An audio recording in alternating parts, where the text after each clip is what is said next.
इस आदमी की आँख खुलती है और उसके सामने एक रोबोट खड़ा होता है। वो बार बार कूपर से पूछता है, तुमको यहाँ के कोऑर्डिनेट्स कैसे मिले? कूपर अभी कुछ समझ ही नहीं पा रहा होता कि अचानक एक औरत वहाँ आ जाती है। वो उसे एक मीटिंग रूम में ले जाती है। वहीं पर कूपर को अपनी बेटी मर्फी भी दिखती है और साथ में उसके पुराने साथी भी। कूपर उन्हें बताता है कि उसे ये लोकेशन कैसे मिली। उसे लगता है कि ये सब सुनकर लोग उस पर यकीन नहीं करेंगे, लेकिन हैरानी की बात ये है कि कोई उसे गलत नहीं समझता। दरअसल ये जगह धरती पर बचा हुआ आखिरी स्पेस प्रोग्राम है, क्योंकि अब सरकार खुलेआम अंतरिक्ष पर पैसा खर्च नहीं कर सकती थी। वैज्ञानिकों ने रिसर्च में पाया था कि फसलें जो बर्बाद हो रही हैं, वो सिलसिला थमने वाला नहीं है। बहुत जल्द इंसानों की आखिरी उम्मीद मक्के की फसल भी खत्म हो जाएगी और फिर धरती पर ऑक्सीजन भी लगातार घटती जाएगी। अब इंसान के पास वक्त बहुत कम बचा है, इसलिए इस संस्था ने एक इंटरस्टेलर कॉलोनी प्रोजेक्ट तैयार किया है। उनका मकसद है इंसानों को धरती छोड़कर एक नई दुनिया में बसाना। लेकिन हमारे सौर मंडल में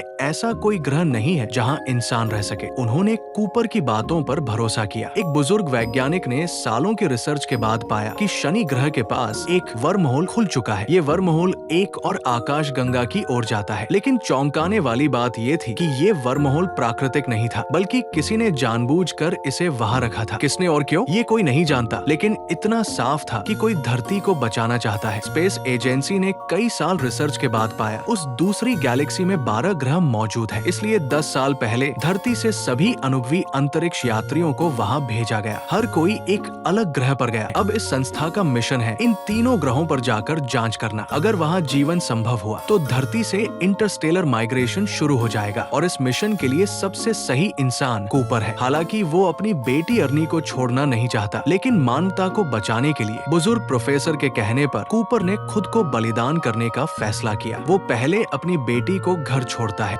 वो बेटी को अपनी घड़ी देकर कहता है, स्पेस में वक्त धीरे गुजरता है, जब मैं वापस आऊं तो शायद तुम मेरी उम्र की हो जाओ। ये सुनकर मर्फी टूट जाती है। वो घड़ी फेंक देती है और चुपचाप जाकर बिस्तर में रोने लगती है। कूपर का दिल टूटता है, लेकिन वो जानता है बेटी एक दिन समझेगी। वो अपनी बेटी को अलविदा कहकर चल पड़ता है। जैसे ही वो दरवाजा खोलता है, बुकश एल्फ से एक किताब अचानक नीचे गिरती है, जैसे कोई उसे रोकने की कोशिश कर रहा हो। लेकिन कूपर रुका नहीं। उसने बेटे से कहा, अपनी बहन का ख्याल रखना। मर्फी घर से भागकर बाहर आई, लेकिन तब तक पापा कार में दूर जा चुके थे। वो वही खड़ी रह गई, रोती रही, चिल्लाती रही, लेकिन अब पापा की सुनने वाला कोई नहीं था। कार में बैठा कूपर एक बार फिर बगल की सीट की ओर देखता है। शायद बेटी फिर से छुपकर साथ आ गई हो, लेकिन इस बार सीट खाली थी। उसकी आंखों में आंसू है, मन में हजारों इमोशन है, लेकिन अब जो होना है वो उसे करना ही होगा।